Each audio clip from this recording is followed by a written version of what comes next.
What's really interesting about TV is just it's a lot different. From the outside, you kind of think, okay, you get these jobs, and then that's it. You're kind of set. But and it's like being a tenured professor or something. But it's not. I mean, getting the job is like being hired at ABC. That was one hurdle, but actually getting on the air was a completely different thing. So I get hired by CNN, and they'd say I'm going to co-anchor this morning show, and I show up on the first day of the morning show, and apparently no one had really told the anchor of the show that I was supposed to be a co-anchor, and she wasn't all that into it. And it was a lovely lady named Paula Zahn and myself and Jack Cafferty, a veteran news guy who's been around forever. I grew up watching him on Live at 5 in New York.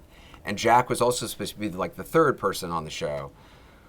Well, Jack and I didn't really have many appearances on that show. Jack and I bonded because we made such infrequent appearances on the shows that we were allegedly anchoring that we would be in like the break room for most of the 3 hours that show was on the air. I used to take naps in between my appearances on the morning show. I was on that infrequently. And the first like couple of days I was on frequently, I was so nervous because I could sense the dislike coming from my co-anchor that I was drenched in sweat. I was like Albert Brooks in broadcast news. And nobody in the morning wants to watch somebody with huge sweat stains under their arms. It was really awful. And I was terrible. So admittedly, I was terrible. And I lasted, I really started taking long naps in between appearances on that show. I would show up, in a 3-hour show, I was on for maybe 4 minutes over the course of 3 hours. Yeah, it was brutal.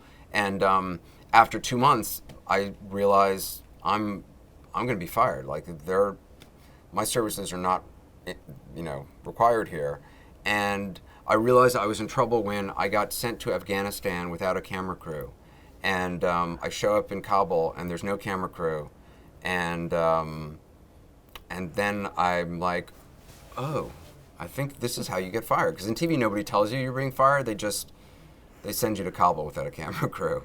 And then you read about in the paper that you've been fired. And so I called my office to check my voicemail messages, and Bill Hemmer, this anchor who was at CNN at the time, answered my phone, and I realized, oh, they've given my office to Bill Hemmer, and they've flown him up from Atlanta to anchor the morning show.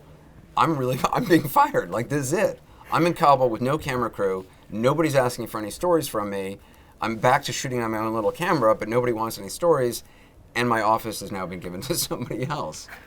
So, did you have a bulletproof vest at least this time? I did have a bulletproof vest. Okay. Yes. So things were improvement from years before. But I ended up, and the head of CNN at the time, a lady who shall remain nameless, who clearly didn't like me, would call me up at the end of each day and tell me how much I sucked and how she didn't understand why I'd been hired by CNN. So I got to tell you, there's really nothing more depressing than to be out in Kabul shooting for, say, 12 hours a day by yourself on a little home video camera, putting together a story that no one's going to air, and then to have the head of the company call you up and tell you she doesn't really see anything in you. Wow. And I got to the point where, like, my 5th day in Kabul, I called up the first producer at Channel 1 that I ever worked with, near tears, saying, like, can you please remind me why, like, what I have to offer? Like, what do I have that's unique or different or interesting? Why am I, So it was awful. So I ultimately, 2 weeks or 3 weeks later, no one really cared how long I was there for, I come back and I had no place to go. And I wasn't on the morning show anymore, and I didn't have the same office anymore. I think I was sharing an office with somebody who didn't really want to share an office with me. And I realized, okay, I got to do something. I got to save myself. And so I started volunteering to anchor for all the times nobody wanted to be on television. So at the time, nobody really apparently wanted to be on the weekends. So I would fly down to Atlanta on Fridays, and I would anchor 8 hours a day on Saturday from 5 a.m. to midnight, like 8 hours dispersed throughout the day, and 8 hours on Sunday. So I ended up working, anchoring 16 hours over the course of 2 days, which was actually longer than anybody was anchoring the entire week. But I would just volunteer for every show that didn't have an anchor that people didn't want to do. And then I started filling in during the week for an anchor named Aaron Brown, who was anchoring a 10 o'clock show called the Newsnight. And I filled in for him one night when he was off, and it went well. And so then I just became like his fill-in. Every time he would go off or go on vacation or whatever, I would fill in.